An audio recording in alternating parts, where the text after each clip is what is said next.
Hello दोस्तों, स्वागत है आप सभी का हमारे यूट्यूब चैनल पर, जिस पर हम इंडिया जीके के मोस्ट इम्पोर्टेंट क्वेश्चन को आप लोगों के साथ डिस्कस करते हैं। और इंडिया जीके की एक खास प्लेलिस्ट भी बना रखी है।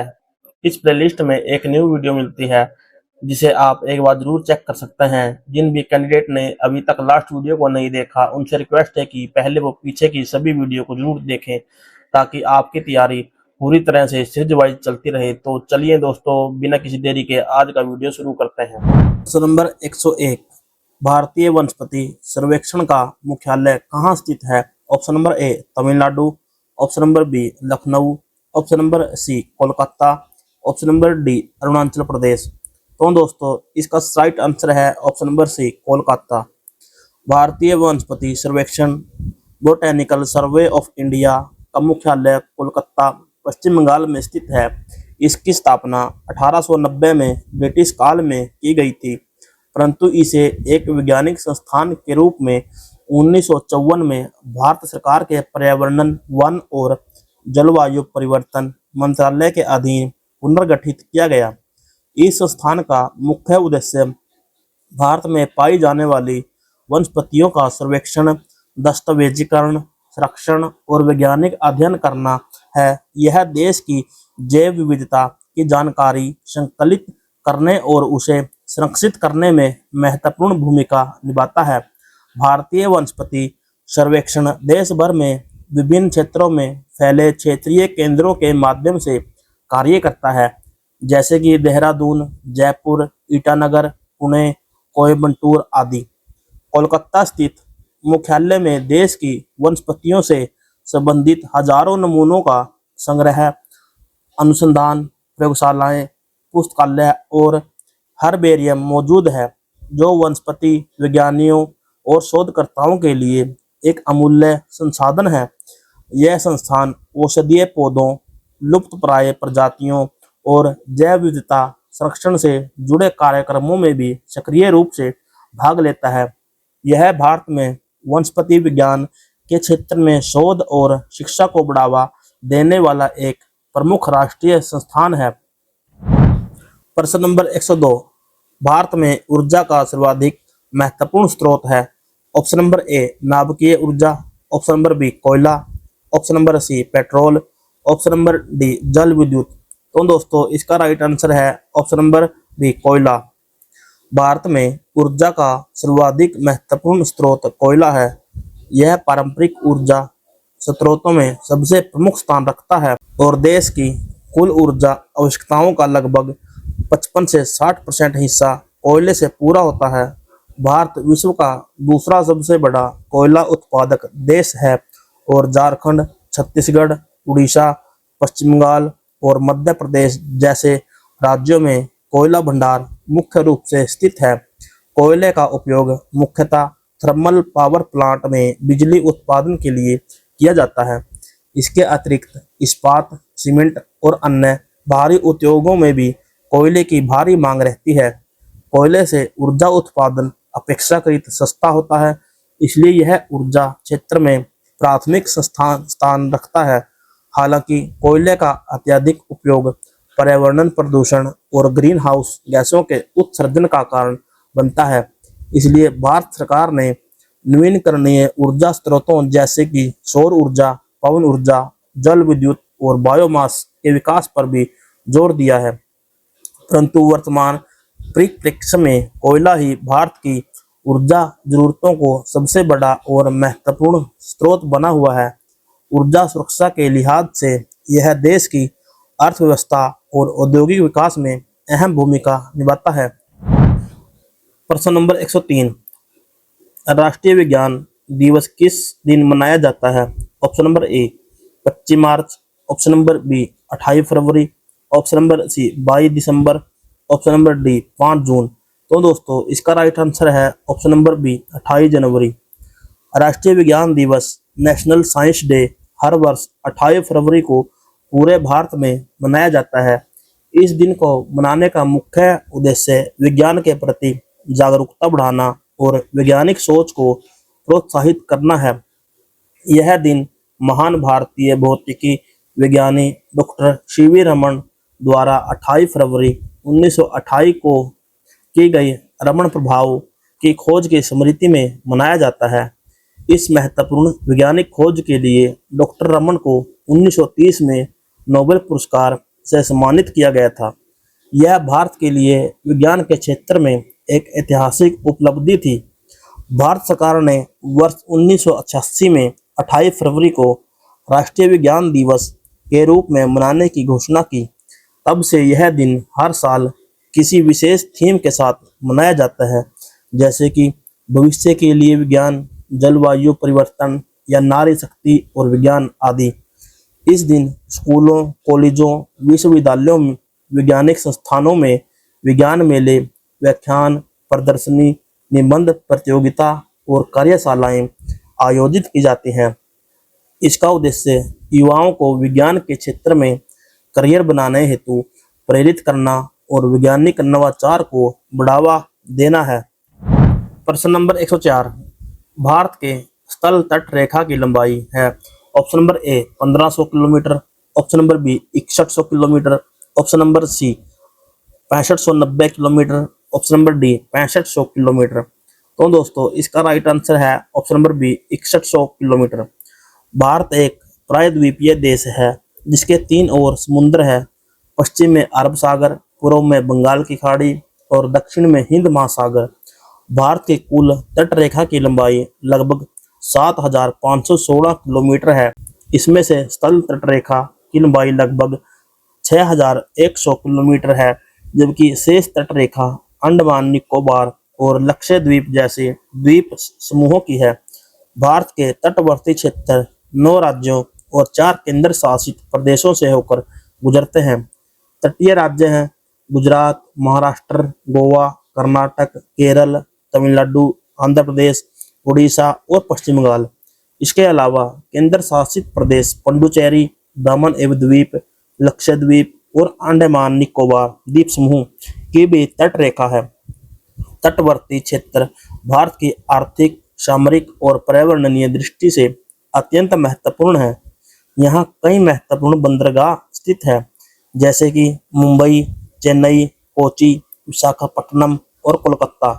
मछली पालन, समुद्री व्यापार, पर्यटन और खनिज संसाधन दोहन इन क्षेत्रों की प्रमुख गतिविधियां हैं। प्रश्न नंबर 105, भारत में समुद्री तट रेखा वाले राज्यों की संख्या कितनी है? Option number A 10, option number B 8, option number C 9, option number D 6। तो दोस्तों इसका राइट आंसर है ऑप्शन नंबर सी 9। भारत एक प्रायद्वीपीय देश है जिसकी समुद्री तट रेखा लगभग 7516 किलोमीटर लंबी है। इस तट रेखा में 9 राज्य और 4 केंद्र शासित प्रदेश सम्मिलित हैं। समुद्र से घिरे इन राज्यों की भौगोलिक स्थिति भारत के पूर्वी और पश्चिमी तट पर है, जो कि अरब सागर, बंगाल की खाड़ी और हिंद महासागर से सटे हुए हैं। भारत के वे 9 तटीय राज्य निम्नलिखित हैं: गुजरात, महाराष्ट्र, गोवा, कर्नाटक, केरल, तमिलनाडु, आंध्र प्रदेश, उड़ीसा, पश्चिम बंगाल। इनके अलावा 4 केंद्र शासित प्रदेश भी समुद्री तट रेखा से जुड़े हैं: पुडुचेरी, दमन द्वीप, लक्षद्वीप समूह, अंडमान और निकोबार द्वीप समूह। तटीय राज्य और केंद्र शासित प्रदेश भारत की समुद्री व्यापार, मत्स्य पालन, पर्यटन और सामरिक सुरक्षा के लिए अत्यंत महत्वपूर्ण है। इन क्षेत्रों में कई प्रमुख बंदरगाह स्थित हैं, जैसे कि मुंबई, चेन्नई, कोची, विशाखापट्टनम आदि। ऑप्शन नंबर 106, भारत की मुख्य भूमिका दक्षिणी नौक है। Option number A Calimere point, option number B Kanyakumari, option number C Indira point, option number D इनमें से कोई नहीं। तो दोस्तों इसका राइट आंसर है option number B Kanyakumari. Bharat की मुख्य भूमिका सबसे दक्षिणी छोर कन्याकुमारी, कैप कैमेरोन, जो कि तमिलनाडु राज्य में स्थित है। यह स्थल हिंद महासागर, अरब सागर और बंगाल की खाड़ी के संगम पर स्थित है, जिसे त्रिवेणी संगम कहा जाता है। कन्याकुमारी भौगोलिक, सांस्कृतिक और धार्मिक दृष्टि से भारत का एक अत्यंत महत्वपूर्ण स्थान है। हालांकि यदि भारत के पूरा भूभाग, मुख्य भूमि और द्वीप समूह को जोड़कर बात करें तो देश का सबसे दक्षिणी बिंदु इंदिरा पॉइंट है, जो कि अंडमान और निकोबार द्वीप समूह के ग्रेट निकोबार द्वीप पर स्थित है।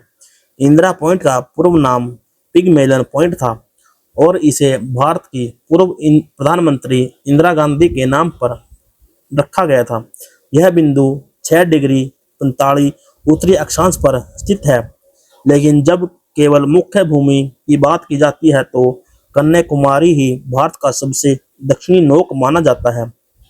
कन्याकुमारी सूर्यास्त और सूर्योदय के अद्भुत दृश्यों के लिए प्रसिद्ध है और यहाँ स्थित विवेकानंद रॉक मेमोरियल भी एक प्रमुख पर्यटन स्थल है। यह स्थान भारतीय संस्कृति और भूगोल का प्रतीक है।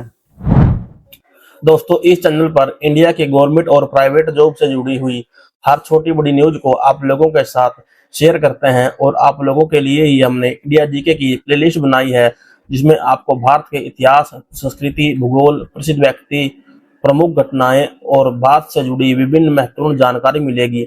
इस प्लेलिस्ट में हम भारतीय सामान्य ज्ञान से महत्वपूर्ण प्रश्नों को संक्षिप्त रूप में पढ़ रहे हैं, जो एसएससी, रेलवे या कोई भी स्टेट के कॉम्पिटिटिव एग्जाम के लिए बहुत उपयोगी साबित होंगे।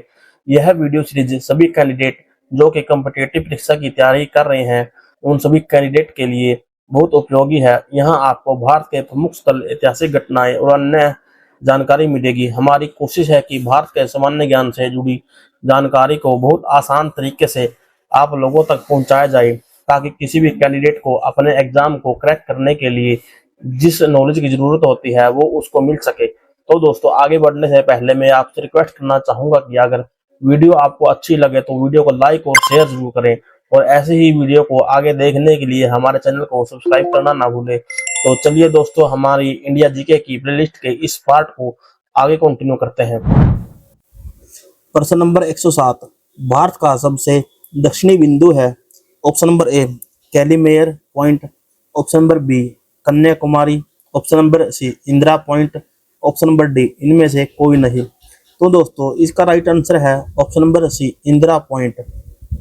भारत का सबसे दक्षिणी बिंदु इंदिरा पॉइंट है, जो अंडमान और निकोबार द्वीप समूह के ग्रेट निकोबार द्वीप के दक्षिणी छोर पर स्थित है। यह बिंदु 6 डिग्री 45 उत्तरी अक्षांश और 93 डिग्री 49 पूर्वी देशांतर पर स्थित है। इंदिरा पॉइंट को पहले पिगमेलियन पॉइंट कहा जाता था, लेकिन 1985 में इसका नाम बदलकर भारत की पूर्व प्रधानमंत्री इंदिरा गांधी के सम्मान में इंदिरा पॉइंट रखा गया। यह बिंदु भारत की भौगोलिक सीमा का अंतिम छोर है और यह स्थान हिंद महासागर में स्थित है। इंदिरा पॉइंट पर एक प्रकाश स्तंभ भी स्थित है, जो समुद्री नौवाहन के लिए सहायक है। 2004 की सुनामी के दौरान यह क्षेत्र गंभीर रूप से प्रभावित हुआ था और इंदिरा पॉइंट का कुछ भाग जलमग्न भी हो गया था। हालांकि भारत की मुख्य भूमि का सबसे दक्षिणी बिंदु कन्याकुमारी तमिलनाडु में है, परंतु पूरे भारत जिसमें द्वीप समूह भी शामिल है, उसका सबसे दक्षिणी छोर इंदिरा पॉइंट ही माना जाता है। प्रश्न नंबर 108, भारत और चीन के बीच कौन सी रेखा सीमा निर्धारण करने का कार्य करती है।